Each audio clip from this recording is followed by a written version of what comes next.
Good morning, everybody. Welcome back to Sessions with Kat. We're here. It's Friday. Hope you had a good week. Stayed hydrated, stayed healthy, and all that jazz. No updates, so we're good on that. Just remember to like, share, comment, subscribe. Um, yeah, that's it. So this week we're gonna be walking through this deck and also the first edition that I also own of said new deck, right? Let me do this so you fucking see it, right? So that's what we're gonna be walking through. But while we're walking through it, I'm gonna chit chat. And what are we gonna talk about today, Kat? We're gonna fucking talk about the 5 good things I've learned from dealing with grief. Okay?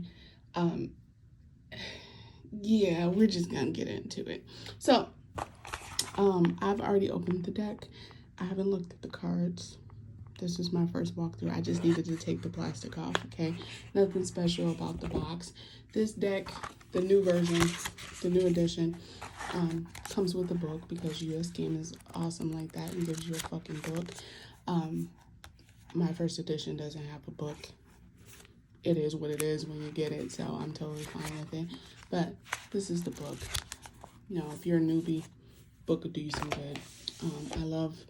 I love the color pop already, so we'll see how this rolls. Now, biggest difference I've seen between both of these so far is all the backs on these are the same. The backs on the first edition, they're all different.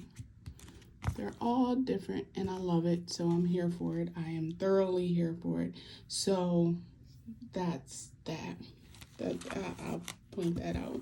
But let's get into this discussion because I don't want to hold y'all hostage any longer than I already have. Trying to make sure I can get this all in frame without you guys getting all this crazy stuff. There we go. So, I do know that all of the cards here, some of them are not here, and vice versa. So, you know, you might see that as I'm flipping through them, okay? So, comment below which card is your favorite. I'll let you guys know at the end if I'm gonna put this deck in the giveaway pile or not. But we're gonna hop into it because, well, next month will be a year that I've been without, you know, my best friend, and yeah, shit just have been different. Let me just say that this whole lifestyle has been different, and we're gonna talk about the good aspects of grief, of what I've learned so far, and hopefully you can apply this to your journey as you're journeying through grief. Remember, anything that you're letting go of that you may have inadvertently claimed ownership to, it's a grief cycle. So let's talk about it, right? Because I haven't really actually spoke on it in a while, and I want to address it. Do I not? I don't, but Spirit said so, so here we are. So number one, I've learned that I have a lot of patience. I really do have a lot of fucking patience. So for those of you who don't know me, which might be a handful of you, you guys don't know exactly what I went through. Being with and then separating, but still living with my best friend, okay? When somebody says we went through highs and lows and everything in between, you know, when someone tells you their relationship is like that, believe them, okay? And the reason I say that is that's what I went through with David. And I have a lot of fucking patience, okay? I have a lot. I thought I was a patient person. I didn't realize how patient I was until that whole cycle, that 10-year cycle ended. I didn't realize how patient I was. I didn't realize how much patience you can have for a person, right? The unconditional love that comes with that patience. I learned what humbled patience is. And woo, is that a test to your fucking ego? Let me tell you. And honestly, I love when my ego is tested because it teaches me to be better when dealing with clients, with dealing with people in general. So I learned patience. I learned humbled patience. I will say that, okay? If you guys get questions about anything I'm saying, leave it in the comments, okay? I don't want to hold all y'all time up, nor do I want to feel all the feels that Spirit wants me to feel right now. So there's that. Number 2, I learned that it's not about owning a person, but rather cherishing the time you have with that person. I've learned that. That had to be the biggest lesson ever, because even though, my time, that 10-year span, as beautiful it was also ugly, I still cherished every moment because it was unconditional love, okay? I still cherished every bit of laughter, the tears, everything. I still cherished it. But I also realized that when he died, there was a bit of ownership there. It was like, how dare you take what was mine, right? And yeah, I learned that was probably the biggest lesson in all of it, is that I was angry with the divine as a whole. Like, you keep taking my favorite fucking people. I don't have ownership of them. I think the universe just simply let me borrow their essence, right? Borrow their spirit. So I'm trying to flip these cards and talk. Disclaimer, and y'all know I talk with my hands. So I'm trying to make sure I'm keeping my hands here. It's really difficult. Okay, I told you, if you know me, I tell you there's a little 85-year-old Italian woman inside of me who talks with her hands. So I'm trying real hard. I'm trying real hard.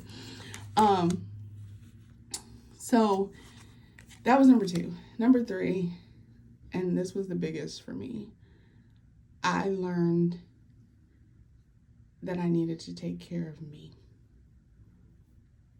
That I was a priority. I learned that. I learned that through my health struggles, but more so after he passed, I learned that I had never actually taken care of myself. Okay. I learned that I was devoting so much of my time to clients and to friends and to everybody but me. Right? I was devoting so much time to everybody but me that I was breaking. So I learned to take care of Catrice. I learned to take care of my body, mind, soul, spirit. I learned that I was important. And that should have been number 1, but it's number 3 on the list, so whatever. That was a big lesson for me. A really huge lesson, because if you know me, I don't know how to not be mother, if that makes sense. And I think mainly because I don't have children yet. I don't have any children, so it's easy for me to mother everybody else and then to be Mama Cat to this person. I'm the mom of the group, right? I'm that mom friend, I promise you. I learned that I have to mom me now. I have to be a mother to Catrice, and that's fine too. Number 4, and this is the hardest thing, but also a blessing. I learned that family is not blood. I learned that. I learned that family is not blood. And I have to be okay with that. I'm learning to be okay with that, because as big as family is to me, I learned who's actually my family and who's not. And that was one of the greatest lessons I got out of this whole thing. The biggest lesson. Like, number 3 was number 1, like truly should have been number 1. But this was the hardest lesson, right? Especially moving down here to South Carolina.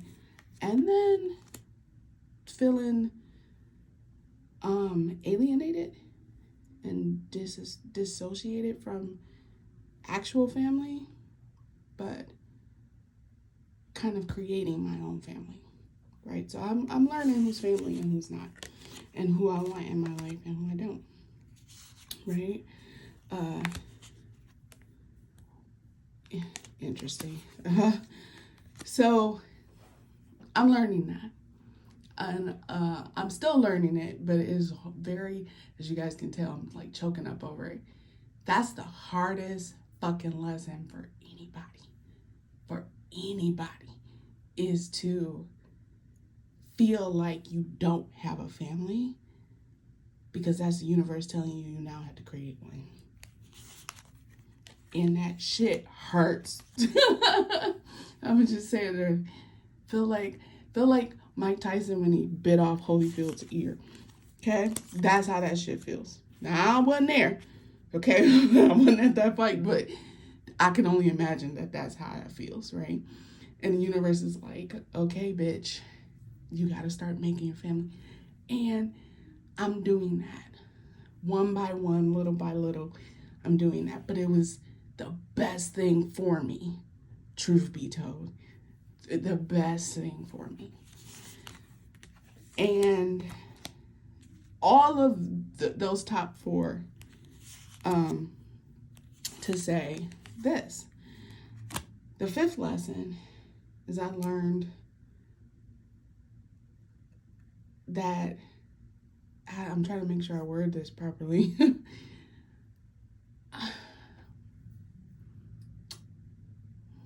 Because it sounds so cliche, okay? But I'm going to say it. I learned unconditional love, okay? Now, for years, I thought I knew what the fuck it was, okay? Because it's how I knew to love people, okay? Through unconditional love, with unconditional love. That's how I knew to love people. I'm sorry, y'all. I keep taking my hands off these cards because I talk with my hands. I apologize. That's how I learned, right? That's what I've learned. Watching how I was handled as a child and moving in through adolescence and whatnot, I learned that I only wanted to treat people with unconditional love and manners, right? Let me throw that shit in there, right? Because we must have manners. But unconditional love, I learned how to receive it, though.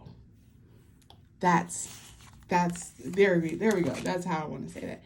I learned how to receive unconditional love. I know how to give it. I just never got it back. And for the first time, I've opened myself to receive it. And I don't think I could really fathom that with David, because he was a Virgo, y'all. He was a Virgo. So there was conditions. Y'all know how most Virgos work. There's conditions, right? And there's the fine print. But it wasn't until after him that I was able to open myself to say, I will give unconditional love and I will receive it. That's the kicker there, right? Instead of just saying like, oh, I'll take love. No, I want unconditional love. I want somebody who's gonna love me inside out, upside down, with my wig off, with my braids out, my hair all over the damn place. Love me as I am. Every nook and cranny, right? You can live with my flaws. And I realized that a lot of people can't live with certain people's flaws. So you know unconditional love. You'll know it.